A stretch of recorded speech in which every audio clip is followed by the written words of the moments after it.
السلام علیکم دوستو آج ہم ایک نیا کتاب شروع کر رہے ہیں جس کا نام ہے ارطغرل، جس میں ترکی کے مشہور لیڈر ارطغرل کا پورا تاریخ ہے۔ چراغ حسن حسرت نے یہ کتاب لکھا ہے۔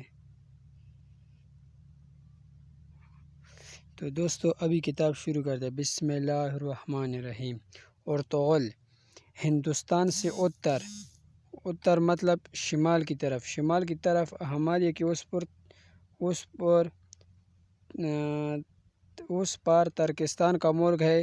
اس ملک میں کہاں اونچے نیچے پہاڑ ہے، کہیں ریگستان اور کہیں کوس تک ایسی میدان پھیلے چلا گیا جن میں گھاس کے سوا کچھ اور نظر نہیں آتا۔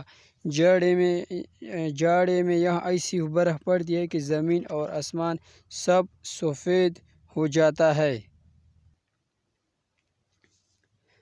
جب یہ موسم گزر جاتا ہے، سورج چمکتا ہے، برف پگھلتی ہے، جمی ہوئی ندی نالے پھر اچھل کود پتھروں سے سر پٹکاتے بہنے لگتے ہیں، تو میدانوں اور پہاڑوں کے ڈھلنوں پر گھاس اگاتی ہے اور ہر طرف چہل پہل اور رونق نظر آتی ہے۔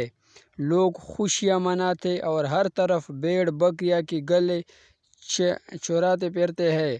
ترکستان میں شہر اور قصبے تھوڑے ہیں۔ اکثر لوگ شہروں کی گہما گہمی سے دور انہی میدانوں اور پہاڑوں میں عمر گزار دیتے ہیں۔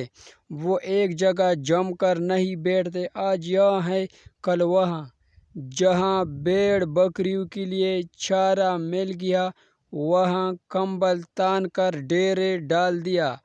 ان کی بہت سے قبیلے ہیں، ہر قبیلے کا سردار الگ ہوتا ہے اور قبیلے کے سب چھوٹے بڑے اس کے حکم پر جان قربان دینے کو اپنا فرض جانتے ہیں۔ محنت مشقت کی زندگی نے ان لوگوں کے جسم لوہے کے سانچے میں ڈال دیا ہے۔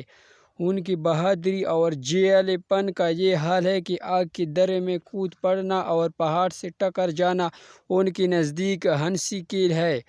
آج اگرچہ ترکستان کی حالت اچھی نہیں ہے، اس کے کئی ٹکڑے ہو گیا۔